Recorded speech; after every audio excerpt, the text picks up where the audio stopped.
Lewis Hamilton's weekend in the United States was nothing short of a nightmare. The seven-time world champion seemed unable to catch a break as his luck ran out with Mercedes.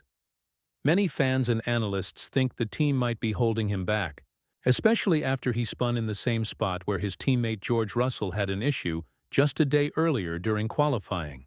The double yellow flags from that incident only add to the confusion, suggesting Mercedes still doesn't fully understand what's going wrong with their car. This raises an important question. Is this the send-off Hamilton had hoped for, with the team he helped push to the top? Or could Mercedes be deliberately making things difficult as Hamilton prepares to switch to Ferrari in 2025? The relationship between Mercedes and Hamilton in 2024 has been complicated.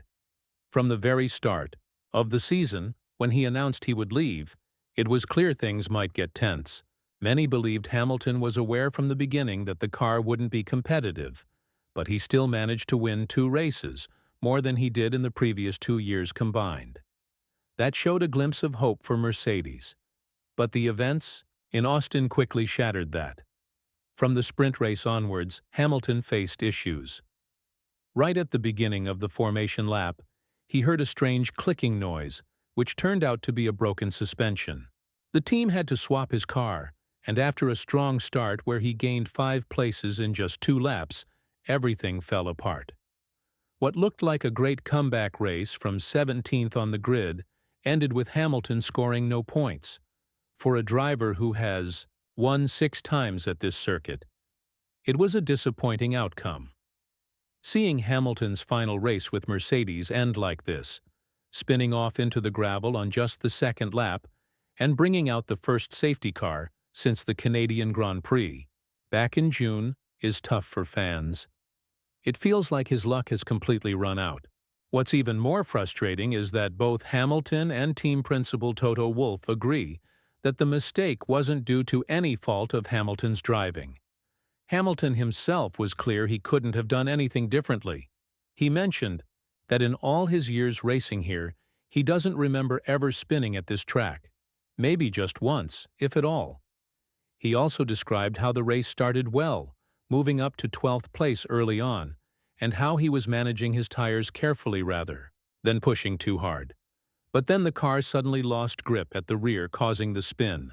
He pointed out it wasn't a case of losing focus or making a driving error, just bad luck and a problem with the car. This was especially disappointing considering Mercedes showed they had decent pace, as Russell, who started on a different strategy, managed to finish 6th despite beginning from the pit lane. Fans can only wonder where Hamilton might have finished if he hadn't spun so early. He was on course to put in one of his best recovery drives, potentially fighting around the top 5. But Mercedes, as usual, has been focusing on improving the car, although there seems to be something seriously wrong with Hamilton's machine.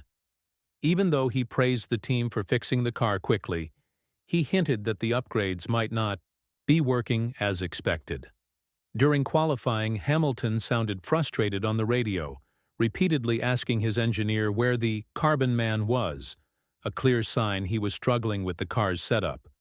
It's hard not to feel for him, especially considering what he's done for Mercedes over the years.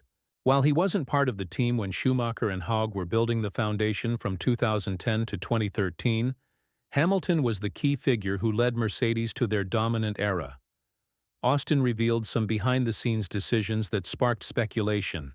Hamilton was offered the chance to give Russell the upgraded version of his car to help the younger driver avoid starting at the back of the grid, but the team declined. This fueled theories that Mercedes might not believe the upgrades were performing as hoped since Russell received the older Singapore spec car for the race. However, Wolff dismissed these rumors, insisting the upgrades are fine and defending Hamilton's skill behind the wheel. Wolff emphasized that losing control like that at such an early stage is not something Hamilton would do without a serious problem. He pointed out the unusual conditions on race day, such as wind and turbulent air, might have contributed to the issue. But the bottom line is clear. It was the car's fault, not Hamilton's. Wolff also mentioned that the same car specifications would be used in the upcoming Mexican Grand Prix, because the team hasn't fully unlocked the potential of the current upgrade package yet. Since they only had a short time to test the improvements during the Austin weekend, there's still room for progress. He added that the problem doesn't seem to be with the upgrades themselves, but rather with how different factors like aerodynamics and mechanical components interact. Despite that, Mercedes plans to continue developing the car because there is still a lot of lap time to be gained. On one hand, they need to stay open-minded and figure out why the car shows such speed in some sessions, like on Friday when Hamilton was fastest, yet falls apart in others, like on Saturday. Allison, Mercedes' technical chief, was optimistic about the upgrades before Austin, claiming the team had enough time during the break to identify weaknesses and fix them. During qualifying, the car appeared competitive. Russell nearly claimed pole position, just over a tenth behind, and Hamilton was even faster before having to lift off due to yellow flags. Still, the final results were underwhelming. 6th for Russell and a DNF for Hamilton. Hamilton definitely has a lot to say about how things ended up this weekend. Instead of battling with the frontrunners, he finds himself just 10 points ahead of Russell in the standings. It raises questions about why Mercedes seems to experiment mostly with Hamilton's car, leaving Russell's setup more stable. Whether this is intentional because Hamilton is leaving the team remains unclear, but it certainly doesn't look good for how they treat a driver who brought them so many championships. This situation might actually work out in Hamilton's favor.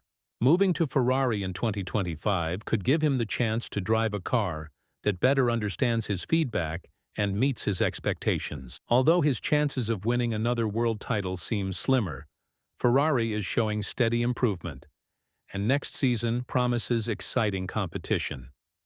Hamilton knows this might be one of his last chances to fight for an 8th championship at a record-breaking achievement.